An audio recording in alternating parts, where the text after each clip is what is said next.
नमस्कार, मैं रफी और आप देख रहे हैं DNN इंडिया। राजस्थान पुलिस के 77वें स्थापना दिवस के गौरवशाली अवसर पर जिले में विभिन्न कार्यक्रमों का आयोजन किया जा रहा है। इसी कड़ी में आज सावित्री स्कूल में जिला स्तरीय क्विज प्रतियोगिता का आयोजन किया गया। प्रतियोगिता का मुख्य उद्देश्य विद्यार्थियों में कानून, सुरक्षा और सामाजिक जिम्मेदारी के प्रति जागरूकता बढ़ाना रहा। राजस्थान पुलिस के 77वें स्थापना दिवस के गौरवशाली अवसर पर जिले में विभिन्न कार्यक्रमों का आयोजन किया जा रहा है। इसी कड़ी में आज सावित्री स्कूल में जिला स्तरीय क्विज प्रतियोगिता का आयोजन किया गया। प्रतियोगिता का मुख्य उद्देश्य विद्यार्थियों में कानून, सुरक्षा और सामाजिक जिम्मेदारी के प्रति जागरूकता बढ़ाना रहा। इस क्विज प्रतियोगिता में कक्षा 9वीं से 12वीं तक के छात्र छात्राओं ने उत्साहपूर्वक भाग लिया। कार्यक्रम के दौरान पुलिस अधिकारियों ने प्रतिभागियों से सामान्य ज्ञान, साइबर सुरक्षा, यातायात नियमों और अपराध रोकथाम से जुड़े विभिन्न सवाल पूछे, जिनका विद्यार्थियों ने आत्मविश्वास के साथ जवाब दिया। पुलिस अधिकारियों ने बताया कि इस प्रकार की प्रतियोगिताएं युवाओं में जागरूकता फैलाने के साथ साथ उन्हें जिम्मेदार नागरिक बनाने के लिए प्रेरित करती है। उन्होंने विद्यार्थियों को साइबर अपराधों से सतर्क रहने, यातायात नियमों का पालन करने और किसी भी संदिग्ध गतिविधि की सूचना तुरंत पुलिस को देने की सलाह दी। प्रतियोगिता में उत्कृष्ट प्रदर्शन करने वाले प्रतिभागियों को प्रथम, द्वितीय और तृतीय स्थान के अनुसार प्रोत्साहन राशि एवं प्रमाण पत्र प्रदान किए जाएंगे। कार्यक्रम के अंत में सभी प्रतिभागियों की सराहना की गई और उन्हें भविष्य में भी इसी प्रकार सक्रिय रूप से भाग लेने के लिए प्रेरित किया गया। के उपलक्ष्य के अंदर एक राजस्थान पुलिस द्वारा क्विज कंपटीशन का आयोजन किया जा रहा है, जिसमें 9 से 12 तक के क्लास के बच्चे शामिल हैं और इसमें टोटल 15 स्कूल्स, जिसमें सरकारी और गैर सरकारी दोनों स्कूलों के दो बच्चे, टोटल 30 बच्चे स्टूडेंट्स इसमें शामिल हैं और एक जिला शिक्षा अधिकारी और पुलिस अधीक्षक अजमेर के द्वारा इसका आयोजन किया जा रहा है। और इस क्विज के अंतर्गत बहुत ही सामान्य जानकारी के प्रश्न, यातायात नियम, सुरक्षा से संबंधित से प्रश्न पूछे जा रहे हैं और इसमें लास्ट में जो विजेता रहेंगे उनको पुरस्कृत भी किया जाएगा। साइबर फ्रॉड को लेकर के भी जानकारी बहुत ज्यादा बिल्कुल, इस क्विज में भी हमने साइबर हेल्पलाइन और साइबर फ्रॉड से संबंधित क्वेश्चन को भी हमने शामिल किया है, ताकि बच्चे इसकी जानकारी भी रखें और इस क्विज के माध्यम से उनको जो सामान्य जानकारी पुलिस के संबंध में होनी चाहिए वो जानकारी भी उन्हें प्राप्त हो। के बारे में जैसे कि हमारे पोक्सो एक्ट है, जो बहुत ही इम्पोर्टेंट एक्ट है और बहुत ही इम्पोर्टेंट जो BNSS की धाराएं हैं उनके बारे में बताया जा रहा है, प्लस हेल्पलाइन नंबर के बारे में भी उन्हें बताया जा रहा है। मेरा नाम प्रियंका है और मैं एडिशनल SPC को ब्यावर जिला पुलिस को शेरा की बावड़ी देलवाड़ा में विगत दिनों हुई 25 लाख रुपए की चोरी प्रकरण में बड़ी सफलता मिली है। जिला पुलिस ने प्रकरण में एक आरोपी को गिरफ्तार कर उसके कब्जे से 2.5 किलो वजनी चांदी के जेवरात में 2 लाख रुपए की नकदी बरामद की है। पुलिस शेष जेवरात की बरामदी के लिए प्रयास कर रही है। ब्यावर जिला पुलिस को शेरा की बावड़ी देलवाड़ा में विगत दिनों हुई 25 लाख रुपए की चोरी प्रकरण में बड़ी सफलता मिली है। जिला पुलिस ने प्रकरण में एक आरोपी को गिरफ्तार कर उसके कब्जे से 2.5 किलो वजनी चांदी के जेवरात तथा 2 लाख रुपए की नकदी बरामद की है। पुलिस शेष जेवरातों की बरामदगी के प्रयास कर रही है। पुलिस ने प्रकरण के आरोपी शेषपुरा निवासी राम सिंह रावत को गिरफ्तार किया है। मामले का खुलासा करते हुए जिला पुलिस अधीक्षक रतन सिंह ने बताया कि विगत दिनों शेरा की बावड़ी देलवाड़ा निवासी भैरव सिंह पुत्र चुन्नी सिंह रावत ने अपने घर में चोरी का मामला दर्ज करवाया था। पीड़ित ने बताया कि अज्ञात चोर घर से 25 लाख रुपए कीमत के जेवरात तथा नकदी चुरा कर ले गए हैं। पुलिस ने मामला दर्ज कर जांच शुरू की। जांच के दौरान ASP सिंह ने तथा SP भूपेंद्र तथा CO सिटी राजेश कसाना के निर्देश में एक टीम का गठन किया गया, जिसमें सदर थाना अधिकारी गजराज सिंह की टीम को शामिल किया गया और चोरों की तलाश की गई। ब्यावर सदर पुलिस थाना में दिनांक 11 अप्रैल को एक नकबजनी की वारदात की रिपोर्ट दर्ज हुई, जिसमें परिवादी भैर सिंह रावत ने रिपोर्ट दर्ज करवाई कि वो ब्यावर के पास में शेरा का बावड़ी देलवाड़ा क्षेत्र में रहता है और रीको क्षेत्र में नौकरी करता है। उसके घर में एक अलमारी के अंदर, लोहे के पीपे के अंदर उसके परिवार की महिलाओं के गहने, जिसमें उसकी माँ, बहन, बेटी और भाई के दो भाइयों के परिवार महिलाओं के गहने, जो करीब गहने 8 तोला सोना, 5 किलो चांदी, के गहने और 2 लाख नकदी, इस तरह से करीब 27 लाख रुपए की नकद जनी की वारदात को अंजाम दिया गया। पुलिस द्वारा तुरंत प्रकरण दर्ज किया गया। वृत्त अधिकारी ब्यावर सदर ब्यावर राजेश कसाना जी के सुपरविजन में गजराज पुलिस निरीक्षक की टीम ने, जिसके अंदर इनकी कालूराम जी जो एएसआई और इनकी टीम गठित करके और इन्होंने तलाश शुरू की, जांच शुरू की। सीसीटीवी कैमरे देखे, आपराधिक रिपोर्ट वगैरह देखा और बाकी चीज़ें भी सब खंगाली, तो ये पता चला, महत्वपूर्ण सूचना मिली हमारे जो महेंद्र सिंह हेड कांस्टेबल और प्रदीप कांस्टेबल इनको, कि चोरी का माल राम सिंह एक सस्पेक्ट जो है, जिसको इंगित किया था परिवादी ने कि वो उसका आना जाना रहा है, वो उस परिवार के अंदर ये टेंट डेकोरेशन वगैरह का, शादी ब्याह का काम के अंदर फोटोग्राफी का काम किया करता था, तो वो उसका आना जाना था, तो उसके ऊपर संदेह था और वो माल बेचने की फिराक में है। तो उसको ला करके सख्ती से जब पूछताछ की तो इसका खुलासा हो गया कि वह मौका पा करके और उसके घर के अंदर उसने नकबजनी की ये वारदात की है, जिससे अब तक चांदी के गहने और नकदी बरामद हुई है। शेष बरामदगी की जा रही है, जो शीघ्र पूर्ण बरामदगी की जाएगी। इसमें और कोई शामिल नहीं था, वह राम सिंह ही है इसमें अकेला अभियुक्त है, और वह क्योंकि परिचित था। और यहाँ रुकते हैं एक छोटे से ब्रेक के लिए, जल्द हाजिर होंगे खबरों के नए सफर के साथ।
अजमेर के पुरानी मंडी क्षेत्र में एक चौंकाने वाली चोरी की वारदात सामने आई है, जहां शादी की तैयारी में जुटी एक महिला का बैग शॉपिंग के दौरान ही पार हो गया।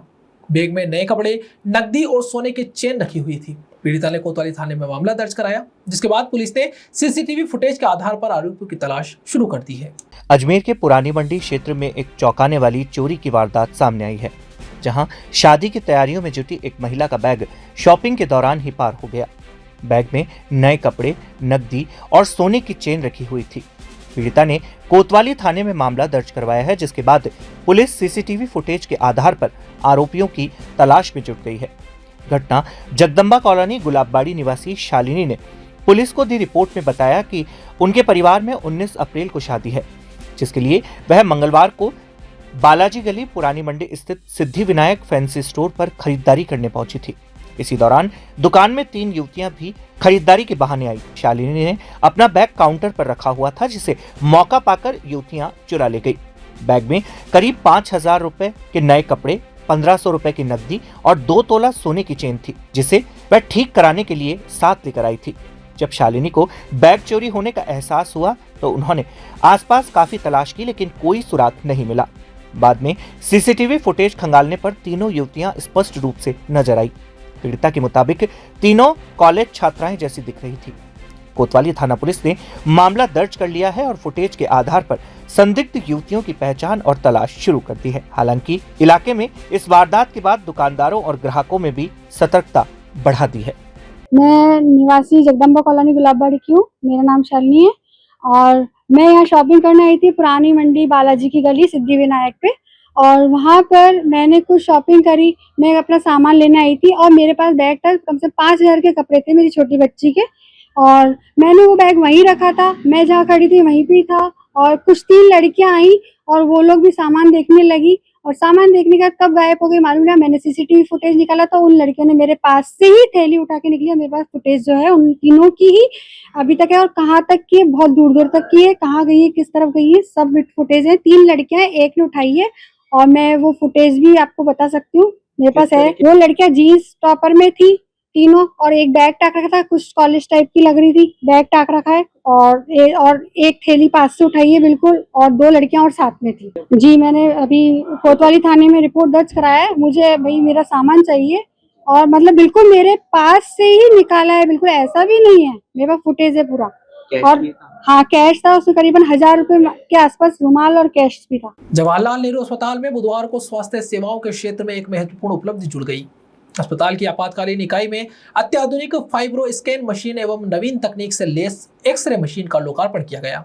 इस अवसर पर राजस्थान विधानसभा अध्यक्ष वासुदेव देवनानी तथा केंद्रीय मंत्री भागीरथ चौधरी मुख्य अतिथि के रूप में उपस्थित रहे। अजमेर संभाग के सबसे बड़े जवाहरलाल नेहरू अस्पताल में स्वास्थ्य सेवाओं के क्षेत्र में एक महत्वपूर्ण उपलब्धि जुड़ गई है।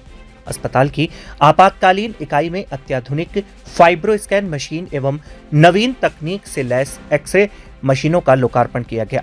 इस अवसर पर राजस्थान विधानसभा अध्यक्ष वासुदेव देवनानी तथा केंद्रीय मंत्री भागीरथ चौधरी मुख्य अतिथि के रूप में उपस्थित रहे। कार्यक्रम की शुरुआत जवाहरलाल नेहरू मेडिकल कॉलेज के प्राचार्य डॉक्टर अनिल सामरिया एवं अस्पताल अधीक्षक डॉक्टर अरविंद खरे ने अतिथियों का माल्यार्पण कर एवं स्मृति चिन्ह भेंट कर स्वागत किया। इसके बाद विधिवत फीता काटकर मशीनों का लोकार्पण किया गया। लोकार्पण के पश्चात पत्रकारों से बातचीत करते हुए विधानसभा अध्यक्ष वासुदेव देवनानी ने कहा, यह दिन अस्पताल के लिए ऐतिहासिक है। उन्होंने बताया कि अक्सर आमजन को बेहतर इलाज के लिए निजी अस्पतालों की ओर रुख करना पड़ता है, जहां उपचार काफी महंगा होता है। उन्होंने कहा, अब इन अत्याधुनिक मशीनों के माध्यम से सरकारी अस्पताल में ही उच्च स्तरीय जांच सुविधाएं उपलब्ध होगी, जिससे गरीब और मध्यम वर्ग के लोगों को बड़ी राहत मिलेगी। देवनानी ने विशेष रूप से उल्लेख किया कि फाइब्रो स्कैन मशीन के जरिए लीवर से संबंधित बीमारियों की जांच मात्र 5 मिनट में संभव हो सकेगी, जिससे मरीजों को समय पर निदान और उपचार मिल पाएगा। केंद्रीय मंत्री भागीरथ चौधरी ने अपने संबोधन में कहा कि अजमेर का यह अस्पताल पूरे संभाग का प्रमुख चिकित्सा केंद्र है। यहाँ विभिन्न जिलों से बड़ी संख्या में मरीज इलाज के लिए आते हैं।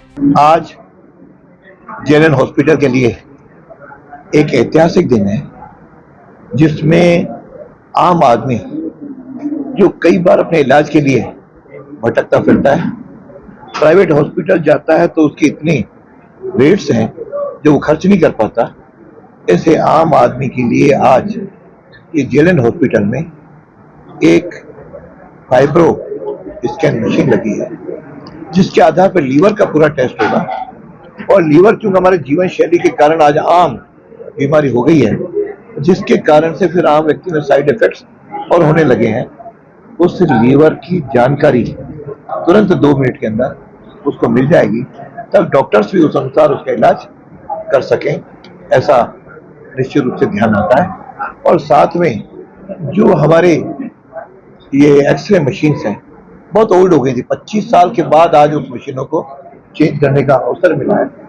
ऐसे लगभग 3 करोड़ की लागत से ये 8 आधुनिक मशीनें, जिसमें 2 मशीनें तो बिल्कुल माइक्रो और 1000 एम्पियर की हैं, मिली एम्पियर की हैं, उसका लाभ यहाँ के लोगों को मिलेगा। तुरंत एक्सरे होगा, नीचे से आपके जो भी लिगामेंट से लेकर के छोटी छोटी नसें हैं, वो सबका भी उसमें इंप्रेशन आ जाएगा।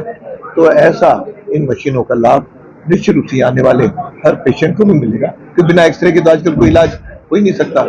तो उसका सही जानकारी सही समय पर मिलेगी, तुरंत मिलेगी, और शायद 1 घंटे के अंदर 50 पेशेंट्स को वो टेस्ट कर सकते हैं। इतनी तेज मशीन हुई है, दुनिया भी तेज बढ़ रही है, और हमारे देश के यशस्वी प्रधानमंत्री मोदी जी और मुख्यमंत्री भजनलाल जी इस काम में लगे। तो इस हॉस्पिटल को आधुनिक करने के लिए मुझे लगता है दोनों बजट में उन्होंने जितनी राशि दी है शायद किसी और शहर को इतनी नहीं मिली, और बहुत जल्दी यहाँ सुपर सिटी ब्लॉक भी बनेगा, यहाँ का जो आधुनिकीकरण भी होगा, और यहाँ हमारा जो हॉस्पिटल कॉलेज है उसको भी हमारा प्रयास रहेगा कि जल्दी जल्दी पूरा होकर के लाभ मिलेगा। इसलिए मैं यहाँ के प्रिंसिपल, यहाँ की टीम को यहाँ धन्यवाद भी दूंगा और साथ अपेक्षा भी करूंगा कि इस पैसे का शीघ्र उपयोग करते हुए आम पेशेंट को जल्द से जल्दी राहत दिलाएं ताकि लोगों को इधर उधर भटकना न पड़े। अजमेर ये संभाग मुख्यालय है, इसका ये सबसे बड़ा जेएलएन हॉस्पिटल है, और यहाँ अजमेर जिले से ही ज्यादा मरीज दूसरे जिलों से यहाँ आते हैं। किसान, गांव, गरीब, मजदूर वर्ग, मध्यम वर्ग विशेष तौर से यहाँ जेएलएन हॉस्पिटल में हजारों की संख्या में रोजाना आते हैं। आज जो नए आधुनिक जो मशीन आई है, 3 करोड़ की लागत की जो मशीन आई है, इससे उनको लाभ मिलेगा। और ये जो हॉस्पिटल है इसमें एक्सपर्ट डॉक्टर तो ही है, प्राइवेट हॉस्पिटल से ज्यादा एक्सपर्ट डॉक्टर सरकारी हॉस्पिटलों में रहते हैं और इस जेएलएन हॉस्पिटल में ही है। और जब मरीज आएंगे और उनको स्वास्थ्य लाभ मिलेगा तो वो भी दुआएं देंगे। तो इसलिए मैं इसके लिए केंद्र और राज्य सरकार और हमारी विधानसभा अध्यक्ष को मैं धन्यवाद देना चाहूंगा, जो जेएलएन हॉस्पिटल के लिए या आधुनिक मशीनों का के लिए इन्होंने डिमांड करी और आज इसका शुभारंभ हुआ। आम जन को इसका लाभ मिलेगा। कहा ना, पहले सुख निरोगी काया, पहला सुख निरोगी काया ही है, बाकी सुख कोई मायने नहीं रखता है। जब स्वस्थ आदमी है तो सब कुछ है उसके पास, कुछ भी नहीं है फिर भी सब कुछ है उसके पास। इसलिए स्वस्थ रहना जरूरी है। और यहाँ लीवर आधुनिक मशीन आई है 90 लाख की, क्योंकि अभी सबसे ज्यादा जो देश में समस्या आ रही है वो मोटापे की और है। हमारे देश के प्रधानमंत्री मोदी जी समय समय पर इस बात को उजागर भी करते हैं कि ऑयल 10% कम करें, ताकि मोटापा जो बढ़ रहा है कि वो सीधा मोटापा बढ़ेगा तो वो लीवर पर इफेक्ट करेगा। तो ड्रिंक भी नहीं करें। देखिए, ये जो नशा है ये तो नाश का कारण ही है, तो इसलिए लीवर के ऊपर ये असर करता है। तो आज के दिन यहाँ तो अच्छी सुविधाएं मिली है, पर मैं जनता से भी निवेदन करना चाह रहा हूँ, आम जन से भी, कि अपने स्वस्थ शरीर के लिए यहाँ रुकते हैं एक छोटे से ब्रेक के लिए, जल्द हाजिर होंगे खबरों के नए सफर के साथ।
श्री अखिल भारतीय माहेश्वरी सेवा सदन पुष्कर में बुधवार को नवनिर्मित कृष्ण भवन का भव्य लोकार्पण समारोह आयोजित किया गया। समारोह में देश भर से आए समाज बंधुओं की मौजूदगी में कार्यक्रम श्रद्धा और उत्साह के साथ संपन्न हुआ, लेकिन कार्यक्रम के समापन के बाद अचानक हुए विवाद ने माहौल को तनावपूर्ण बना दिया। श्री अखिल भारतीय माहेश्वरी सेवा सदन पुष्कर में बुधवार को नवनिर्मित कृष्ण भवन का भव्य लोकार्पण समारोह किया गया। समारोह में देश भर से आए समाज बंधुओं की मौजूदगी में कार्यक्रम श्रद्धा और उत्साह के साथ संपन्न हुआ, लेकिन कार्यक्रम के समापन के बाद अचानक हुए विवाद ने माहौल को तनावपूर्ण बना दिया। श्री राम जन्मभूमि तीर्थ क्षेत्र न्यास अयोध्या के कोषाध्यक्ष राष्ट्रीय संत गोविंद देव गिरी महाराज के करकमलों से कृष्ण भवन का विधिवत लोकार्पण किया गया। इस नवनिर्मित भवन में 57 अत्याधुनिक सुविधायुक्त कमरे और एक विशाल वातानुकूलित हॉल का निर्माण किया गया है, जो समाज के विभिन्न आयोजनों के लिए उपयोगी रहेगा। सेवा सदन के अध्यक्ष रामकुमार भूतड़ा ने जानकारी दी और बताया कि कार्यक्रम की शुरुआत संत के स्वागत एवं अभिनंदन से हुई। इसके बाद गोविंद गिरी महाराज ने अपने आशीर्वचन से समाज की एकता, सेवा और संस्कारों को बनाए रखने पर जोर दिया। लोकार्पण के उपरांत समाज के भामाशाहों एवं सहयोगकर्ताओं का सम्मान किया गया। कार्यक्रम में उपस्थित गणमान्य लोगों ने भवन निर्माण में योगदान देने वाले की सराहना की और इसे समाज के लिए महत्वपूर्ण उपलब्धि बताया। कार्यक्रम शांतिपूर्ण संपन्न होने के बाद अचानक आपसी कहासुनी ने विवाद का रूप ले लिया। देखते ही देखते दो गुट आमने सामने आ गए और बात हाथापाई तक पहुंच गई।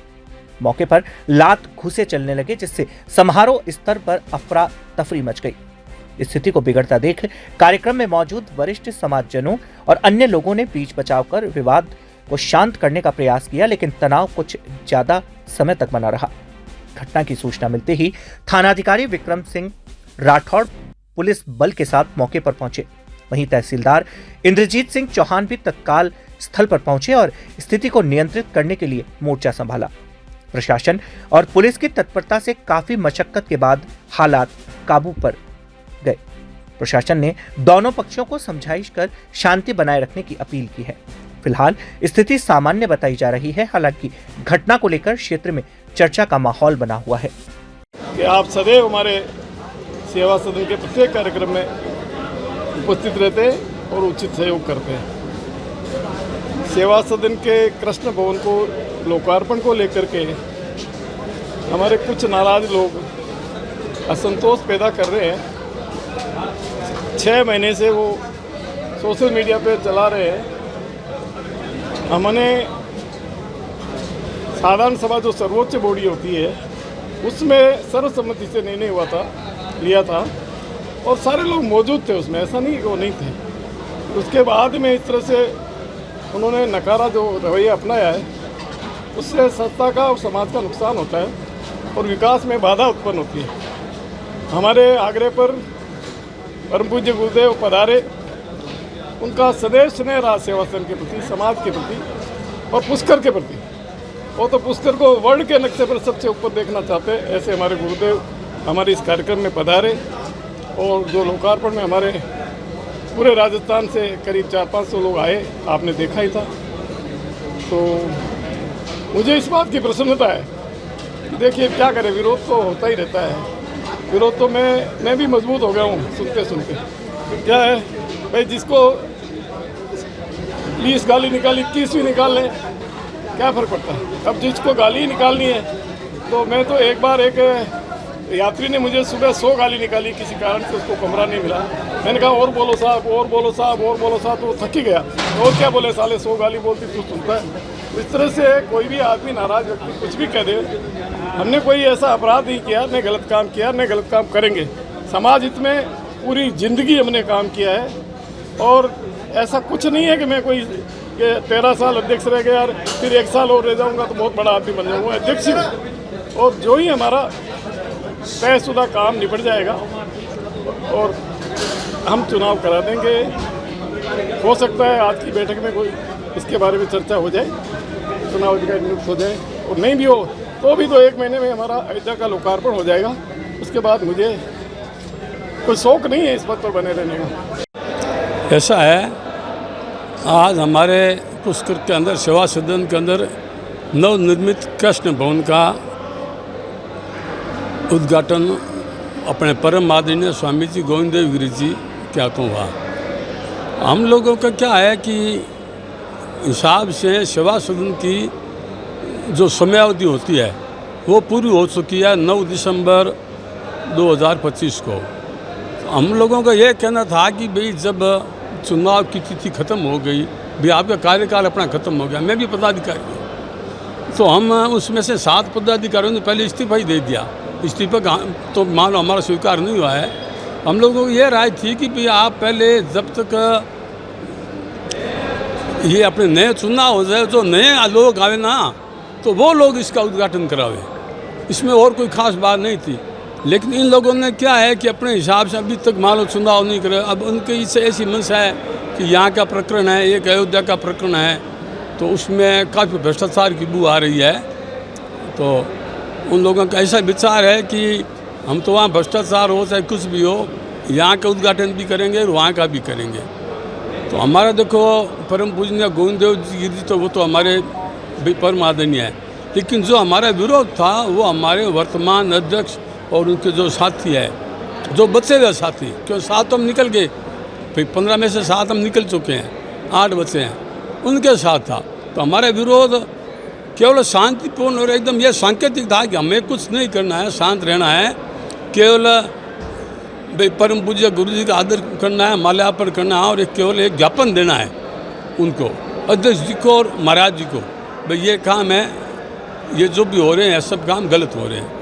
अब उनके वहाँ से क्या है कि सब समाज बंधुओं को बुलाया गया, वो लोग सब आए, लेकिन हमारे क्या है कि जो अभी मान लो ठीक है ये वर्तमान पदाधिकारी है, उनकी पता नहीं क्या मंशा थी, और मैं ज़्यादा नाम तो क्या लूँ, हमारे यहाँ पास में किशनगढ़ के ऐसे हमारे समाज बंधु है 5-4, शायद उन लोगों को आप भी थोड़े बहुत जानते होंगे, वो कुछ बाहुबली टाइप के आदमी है, वो लोग उनको हमेशा लाते हैं। पहले भी 2-4 बार ऐसी ही घटनाएं हुई इन्हीं के कार्यकाल में, ऐसी घटनाएं हुई। फिर आज वो आए थे तो मैंने अपने साथियों को सावधान किया कि आज फिर ये लोग आए हैं, ये कुछ न कुछ अशांति कर देंगे। पुष्कर में नवनिर्मित कृष्णा भवन के लोकार्पण का विषय था, और जिसके लोकार्पण के लिए ये लोकार्पण करना चाह रहे थे, और हमने 12 तारीख को भी आए थे, और हमने एक वर्तमान अध्यक्ष राम कुमार जी भूतरा को ज्ञापन भी दिया था कि भाई जब पूरी प्रक्रिया न्यायालय में लंबित है तो आप इसकी प्रक्रिया, न्यायालय की प्रक्रिया पूर्ण होने के बाद में ही इसका लोकार्पण करें। न्यायालय का जो भी रिजल्ट आए उस रिजल्ट के अनुसार आप करें। और इसके लिए हम लोग ज्ञापन देने के लिए गोविंद जी गिरी जी महाराज के पास आए थे।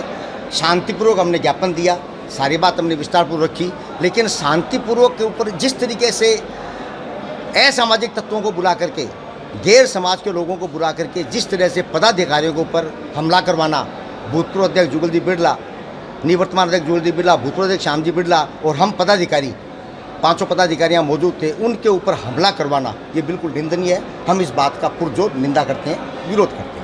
आगे क्या कार्रवाई रहेगी? कुछ नहीं, हमारी कोई कुछ कार्रवाई नहीं है। हम तो समाज को ये बताना चाहते हैं कि जिस तरीके की हठधर्मिता, गुंडागर्दी इन लोगों ने की है, समाज को दिख रही है, और अब समाज निर्णय लेवे कि इन जैसे लोगों को क्या। खबरों के सफर में अभी सिर्फ इतना ही, फिर हाजिर होंगे खबरों के नए सफर के साथ। तब तक के लिए दीजिए इजाजत, नमस्कार।